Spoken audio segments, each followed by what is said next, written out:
Pues como bien sabéis, estamos estudiando el Evangelio de Juan, ¿no? Ya estamos avanzando, ya se acerca el final.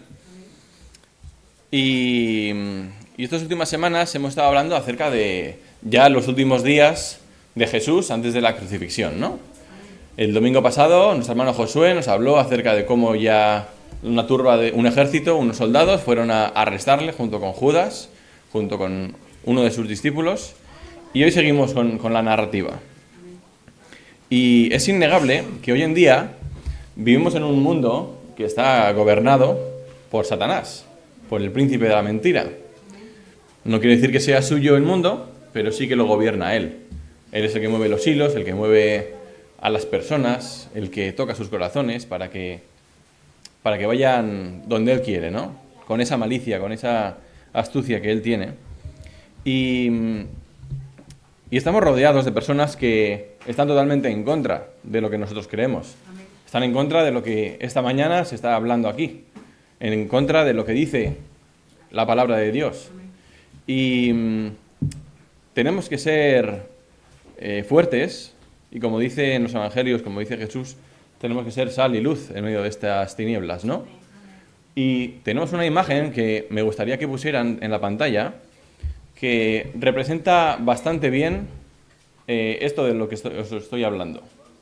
Puede que en el día a día nosotros no lo experimentemos, no seamos conscientes de ello, porque no nos afecta de forma directa o de forma agresiva, pero es una realidad.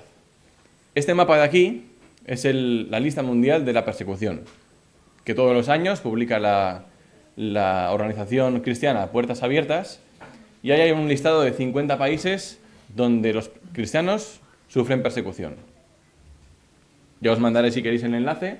El primero de todos es Corea del Norte y vamos bajando. Cuanto más oscuro es el color, más persecución hay.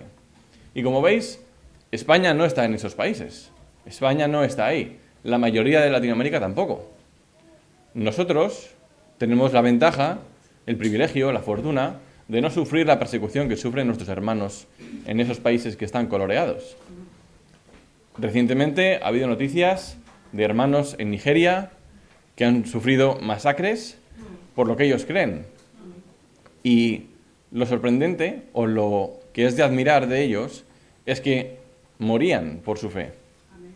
Nosotros, en cambio, en el día a día, a veces nos sentimos un poquito asustados por el qué dirán los demás, por cómo van a reaccionar los demás cuando sepan que soy cristiano, o qué dirán, ¿no? ¿Qué pensarán de mí, mi familia, mis amigos, mis compañeros de trabajo? ¿Cómo me mirarán? ¿Qué cambiará?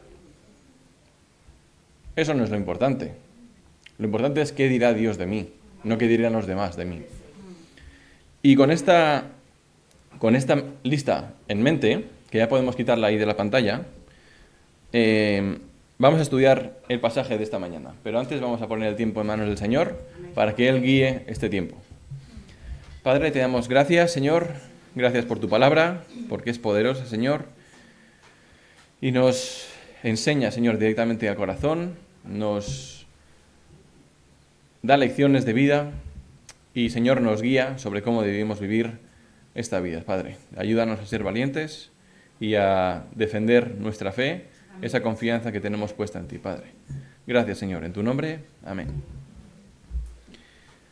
Pues, como decía, hemos estado viendo el arresto de Jesús. El domingo pasado, nuestro hermano Josué habló acerca de cómo los soldados romanos arrestaban a Jesús en el huerto de Getsemaní. Y hoy vamos a seguir adelante. Vamos a los versículos 12 al 18 del capítulo 18 de Juan,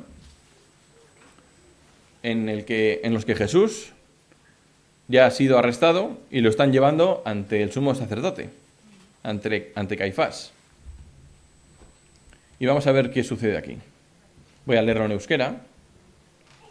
Juan emezortzi, amabitik emezortzira, horrela dio. Orduan, gudari taldeak bere buruzagiarekin eta judo agintarien guardiek Jesus preso hartu zuten eta loturik Anasen etxera eraman zuten lehenengo. Anas urte hartako apaiz nagusi Kaifasen agintarre bazen. Kaifaz zen judu agintariei aholku hau eman ziena. Hobe da gizon bat herriengatik hiltzea. Simon Pedro eta beste ikasle bat Jesusen ondoren joan ziren. Ikasle hau apaiz nagusiaren ezaguna zen, eta Jesusekin batera sartu zen apaiz nagusiaren jauregiko patiora.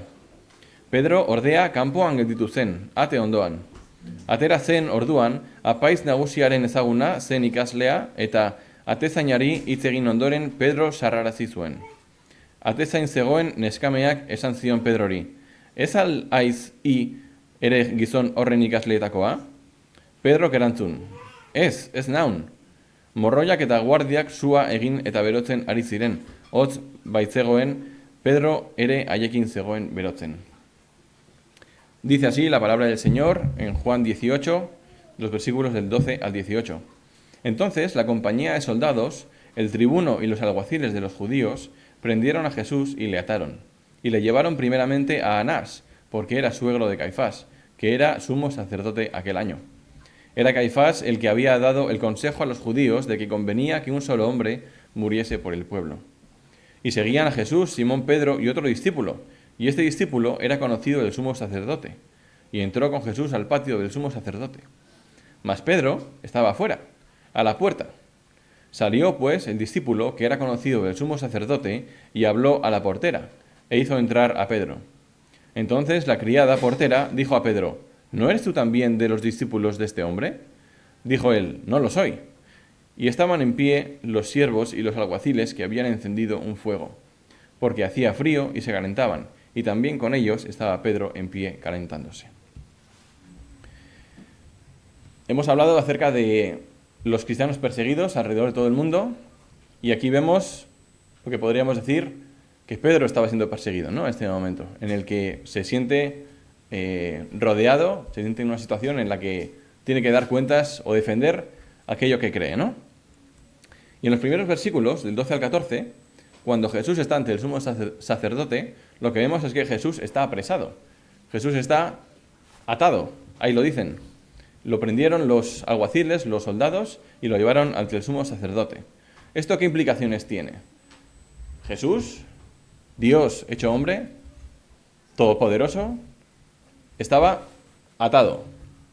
Él, en cualquier momento, podía liberarse de esas ataduras, podía librarse de ese mal trago que iba a pasar, pero él, como un hijo obediente que era al Padre, se sometió y decidió pasar por la copa que el Padre le estaba dando, ¿no?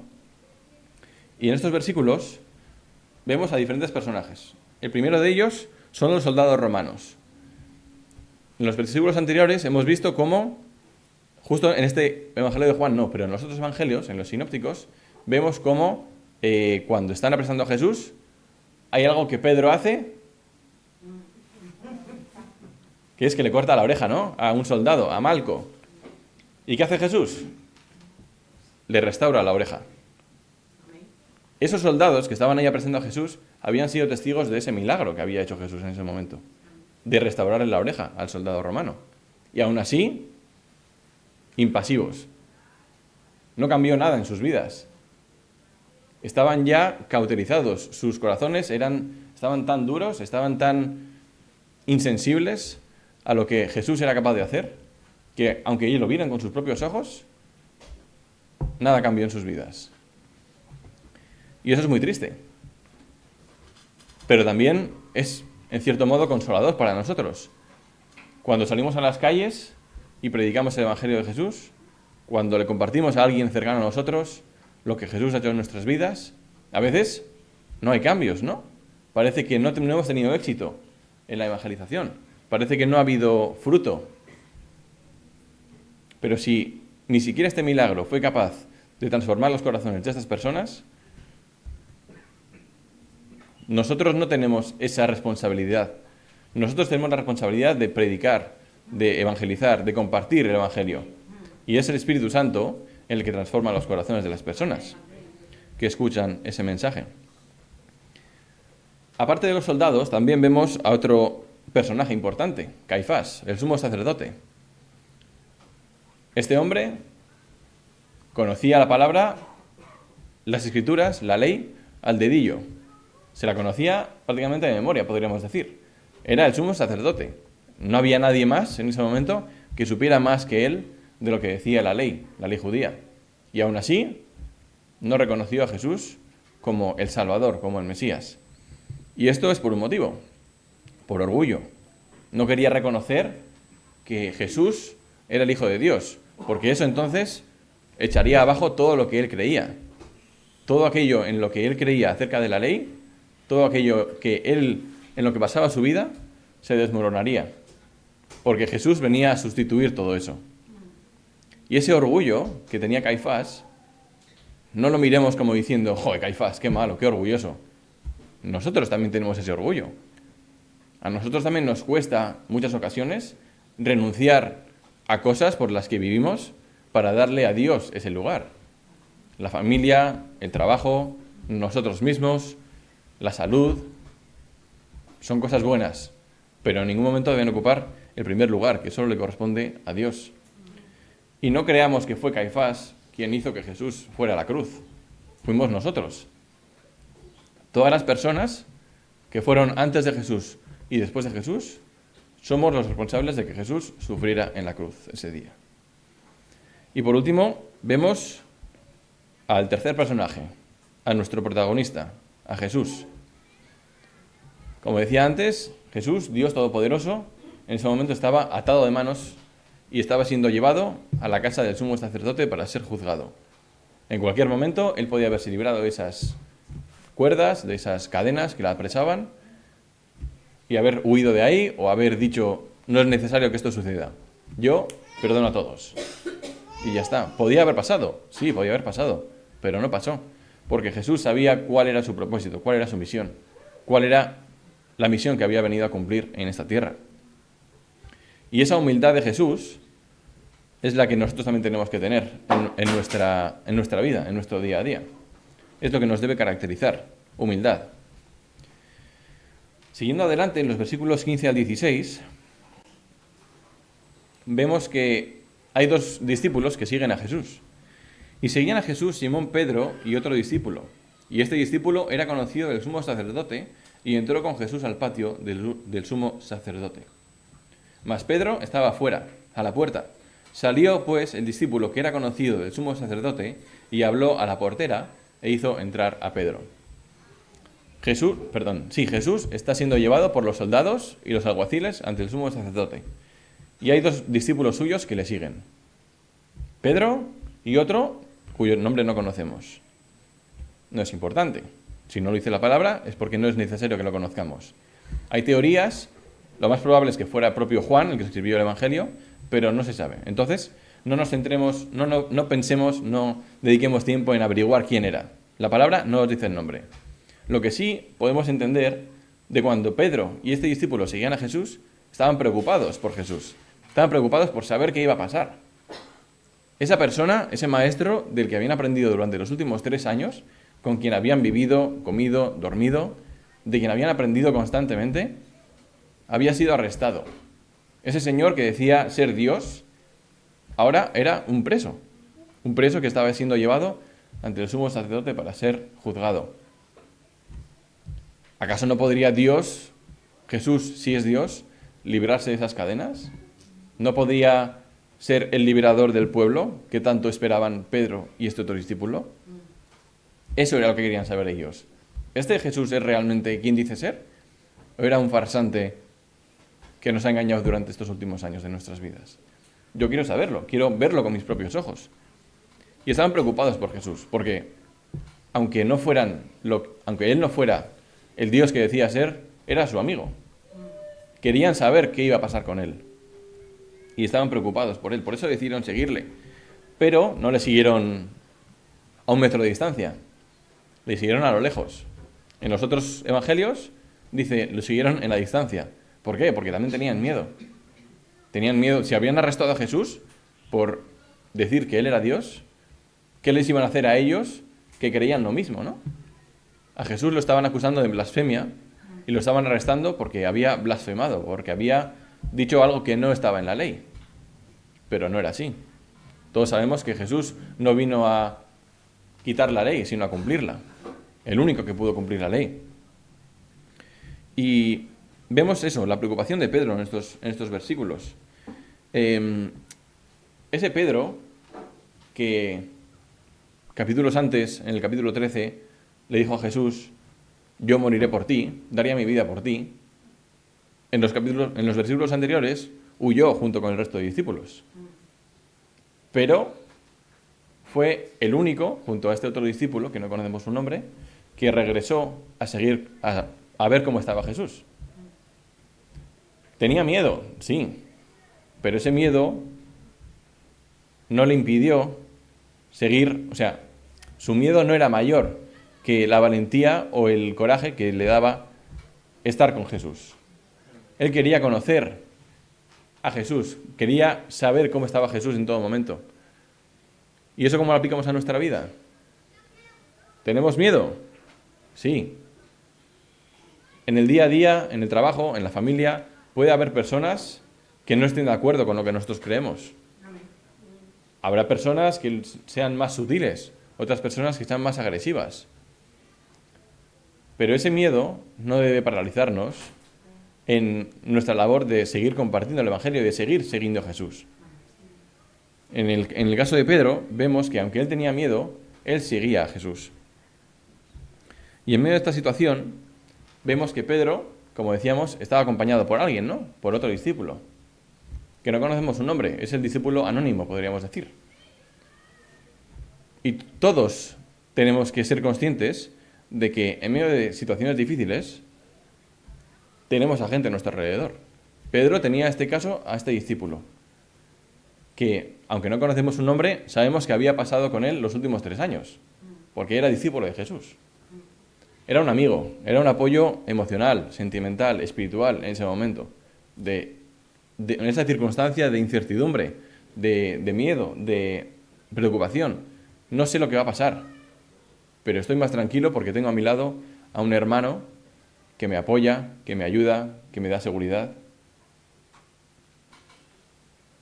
No solamente pensemos en nosotros ser Pedro y tener a nuestro lado a hermanos que nos ayuden, sino también en nosotros ser hermanos que ayudan a otros. Somos iglesia, no venimos a la iglesia, somos la iglesia nosotros. Porque es a los que nos llama Dios, que nos amemos los unos a los otros, que en medio de situaciones difíciles seamos apoyo los unos para los otros, que no nos apoyemos solamente en momentos de alegría, de felicidad, sino sobre todo en momentos difíciles, como los que estaban pasando aquí Pedro y el resto de discípulos. Y por último, en los versículos 17 y 18, vemos a Pedro que estaba realmente asustado. Ha pasado de estar preocupado por Jesús a estar asustado. En el momento en el que esta portera le pregunta, ¿no eres tú también de los discípulos de este hombre? Pedro entra en pánico, su respuesta instintiva para proteger su integridad física es decir, no soy seguidor de Jesús. Y no podemos culparle a Pedro, porque probablemente todos hubiéramos hecho lo mismo. Probablemente, si estuviéramos en esa situación, todos hubiéramos negado a Jesús. Probablemente. No estoy diciendo que todos, pero probablemente. Y es que en ese momento, Pedro pasó de sentirse apoyado por su amigo, por su discípulo, quien entró al palacio de Caifás, a estar solo y rodeado de personas que estaban en contra de lo que él creía. Estaba en un entorno hostil, en un entorno en el que él se sentía solo, vulnerable, se sentía que era la presa en medio de los depredadores. Y el miedo le invade. Pero eso lo refleja cuando dice, no soy seguidor de Jesús.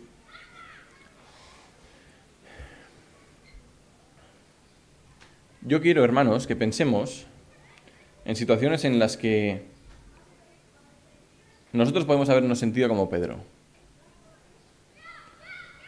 Si hemos nacido en una familia cristiana, tenemos la ventaja, el privilegio de no haber sufrido o de no haber sentido soledad espiritual en medio de nuestra familia. Pero si sois los primeros miembros de vuestra familia que creen en Jesús y que están dispuestos a seguirle, los miembros de vuestra familia posiblemente, al principio por lo menos, igual no están de acuerdo. Igual no están de acuerdo. Yo me acuerdo no porque yo no estaba, pero mis padres, ellos son los primeros cristianos de sus familias, tanto por parte de mi padre como de mi madre. Y cuando ellos decidieron dejar sus trabajos, sus empleos, dejarlo todo, para irse a estudiar al seminario, sus padres les decían, pero estáis locos, ¿de qué vais a vivir? Eso es una moda, se os va a pasar, os vais a olvidar de ello pronto. Pero no fue así, gracias a Dios. Y estoy seguro de que su caso no es el único. Hay muchas personas que en sus familias son los primeros que deciden seguir a Jesús. No estoy diciendo que no sintáis miedo, por supuesto que sí. Esa incertidumbre, esa preocupación, ese nerviosismo es natural. Pero al igual que vosotros, muchas otras personas también pasamos por la misma situación en el trabajo, en el grupo de amigos. Todos nos encontramos en la misma situación. La pregunta es, ¿cómo respondemos? Pedro, uno de los discípulos más cercanos a Jesús, que en capítulos anteriores dijo estar dispuesto a morir por su maestro, se encuentra en una situación donde debe peligrar su vida. En ese momento, como hemos visto, Pedro actúa de forma impulsiva, mintiendo. Si nos hubiéramos encontrado en esa situación tú y yo, ¿cómo hubiéramos actuado? ¿Hubiéramos mentido? ¿Hubiéramos tratado de defender nuestra integridad física a costa de nuestra fe en Jesús? ¿O acaso hubiéramos conservado nuestra fidelidad a Jesús a expensas de poder sufrir lo que sufrió Jesús? Porque posiblemente Pedro, si hubiera dicho, sí, soy seguidor de Jesús, hubiera sido arrestado junto con Jesús y posiblemente crucificado. Al principio de esta predicación hablábamos acerca de una imagen que veíamos en pantalla. Esos hermanos son un ejemplo para nosotros. Nosotros tenemos la vida fácil, dentro de lo que cabe. No sufrimos lo que ellos sufren. Algunos igual conocemos personas de forma directa que son de alguno de estos países. Sobre todo México, Colombia, Cuba. Esas personas son ejemplares para nosotros. Viven su vida en medio de un entorno hostil, en medio de un entorno difícil, complicado, mientras que nosotros podemos compartir nuestra fe libremente, sin miedo a lo que nos puedan hacer. La pregunta es, ¿estamos haciendo lo que tenemos que hacer? ¿Estamos aprovechando esa oportunidad que tenemos? ¿O estamos siendo como Pedro y teniendo miedo a lo que nos dirán o lo que nos harán y no cumplimos con el propósito o con el mandamiento de Jesús, de ir y predicar el Evangelio? Predicar el Evangelio no significa solamente salir a las calles a repartir boletos, panfletos, mejor dicho, a predicar a las personas de cara de boca. También significa hacerlo en el lugar de trabajo, en medio de mi familia, en medio de mi grupo de amigos. Incluso aunque seamos cristianos, nuestra familia sea cristiana, nuestros amigos sean cristianos, siempre tenemos que seguir trabajando para parecernos más a Jesús. Y en medio de ese grupo de amigos cristianos, seamos los que guíen a los demás amigos hacia Jesús también.